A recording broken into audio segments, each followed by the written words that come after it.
Hello all, welcome back to screen space. ఈ వీడియోలో Yuddhakanda chapter 2 Kannada movie గురించి అయితే మాట్లాడుకుందాం. ప్రెసెంట్ అయితే ప్రైమ్ వీడియోలో అయితే స్ట్రీమ్ అవుతుంది. అది కూడా తెలుగు డబ్బింగ్ లో అవైలబుల్ ఉంది. మూవీ డ్యూరేషన్ అయితే 1 hour 45 minutes అయితే ఉంటుంది. స్టోరీ ప్లాట్ విషయానికి వచ్చేస్తే మెయిన్లీ నేను హీరో హనుమంత్ అయితే ఒక లాయర్ అనమాట. తన ఒక లా ఫామ్ లో అయితే వర్క్ చేస్తుంటాడు. తనకి ఒక కేసు అయితే రావడం జరుగుతుంది. అది కూడా రేప్ కేసు. దాని తర్వాత ఏం జరిగింది, తన కేసుని అలా వాదించాడు, తను పని చేస్తున్న లా ఫామ్ ఏంటి, వీటన్నిటి చుట్టూ నడిచే స్టోరీయే యుద్ధకాండ చాప్టర్ 2. ఇక ఫుల్ రివ్యూలోకి వెళ్ళిపోయే ముందు మీరు కనుక ఛానల్ కి కొత్తగా వచ్చుంటే welcome to screen space. Video చివరి వరకు చూడండి. మీకు కనుక రివ్యూ నచ్చితే వీడియో లైక్ చేసి షేర్ చేసి ఛానల్ కూడా ఖచ్చితంగా సబ్స్క్రైబ్ చేసుకోండి. అండ్ అలాగే ఈ వీడియో కింద డిస్క్రిప్షన్ లో second channel and Instagram link కూడా ఇవ్వడం జరిగింది. ఒకసారి వెళ్ళి ఫాలో కొట్టండి భయ్యా. ఇక మూవీ విషయానికి వచ్చేస్తే ఫస్ట్ థింగ్స్ ఫస్ట్, నాకైతే పర్లేదు భయ్యా, బాగానే అనిపించింది. మీరు కనుక కోర్ట్ రూమ్ డ్రామాస్ ఇష్టం అనుకుంటే చూసేయండి, నచ్చుద్ది.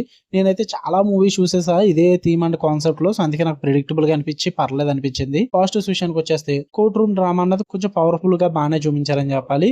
అంటే రైటింగ్స్ అన్ని కూడా టైట్లీగా ఉంటాయి and emotionally dialogues and silence scenes కూడా చాలా బాగా వర్కౌట్ అవుతాయి అనమాట. అండ్ పర్ఫార్మెన్సెస్ అయితే చాలా స్ట్రాంగ్ గా అనిపించాయి. అజయ్ రావు గారు కానీ, అర్చనా జోయిస్, వీళ్ళందరూ కూడా చాలా బాగా పర్ఫామ్ చేశారని చెప్తా. నేనైతే ఆ కోర్ట్ రూమ్ సీక్వెన్సెస్ అయితే సూపర్ గా వర్కౌట్ అయ్యే వీళ్ళ వల్లే. అండ్ మూవీ మొత్తం కూడా కొంచెం రియలిస్టిక్ టోన్ కి అయితే దగ్గరగా ఉంటుంది భయ్య. సినిమాటోగ్రఫీ కానీ, ఆ కోర్ట్ రూమ్ కారిడార్స్ కానీ, అండ్ బ్యాక్గ్రౌండ్ స్కోర్ కానీ చాలా రియలిస్టిక్ ఫీల్ అయితే తీసుకొస్తాయి అనమాట. Through out the movie enjoy చేస్తారు. త్రూ అవుట్ ద మూవీ వాళ్ళు తీసుకున్న థీమ్ కి అండ్ కాన్సెప్ట్ కి అండ్ ఆ కోర్ట్ రూమ్ సెటప్స్ కి వీటన్నిటికీ కూడా ఆ ప్రొసీడింగ్స్ అన్ని బాగా వర్కౌట్ అవుతాయి అనమాట. ఒక కోర్ట్ డ్రామాకి ఏమేం కావాలో అవన్నీ కూడా ఈ మూవీలో బాగా సెట్ చేసుకున్నారు అనిపించింది. వాటి పరంగా అయితే నాకు బాగానే వర్కౌట్ అయింది.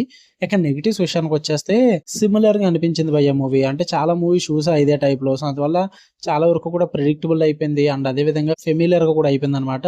అండ్ మెయిన్ ప్రాబ్లం ఏంటంటే ఈ కోర్ట్ రూమ్ డ్రామాస్ అన్నవి ఒక కేసు తీసుకుని వాటిని వాదిస్తున్న ఇదంతా చేస్తున్నప్పుడు హీరో సైడ్ కానీ ఆపోజిషన్ సైడ్ కానీ ఆ ఛాలెంజెస్ అన్నవి చాలా స్ట్రాంగ్ గా ఉండాలి, అంటే వాదించుకోవడం ఇదంతా కూడా. బట్ ఇక్కడ ప్రాబ్లం ఏంటంటే అదంతా ఛాలెంజింగ్ గా అనిపించదు అనమాట. అంటే హీరో సైడ్ నుంచి వచ్చే క్లూస్ కానీ ఇవన్నీ కూడా అంటే చాలా ఫెమిలియర్ గా ఉంటాయి. అందువల్ల ప్రెడిక్టబుల్ గా అనిపించేస్తుంది. అంత ఛాలెంజింగ్ గా థ్రిల్లింగ్ గా అయితే అనిపించదు. ఓకే, ఇలా చాలా చూసాం కదా అన్న ఫీల్ అయితే వస్తుంది. అంతకు మించి అయితే వర్కౌట్ అవ్వదు అనమాట. అంటే సీరియస్ టోన్ కూడా త్రూ అవుట్ ద మూవీ అంతగా మెయింటైన్ చేయలేకపోయారు.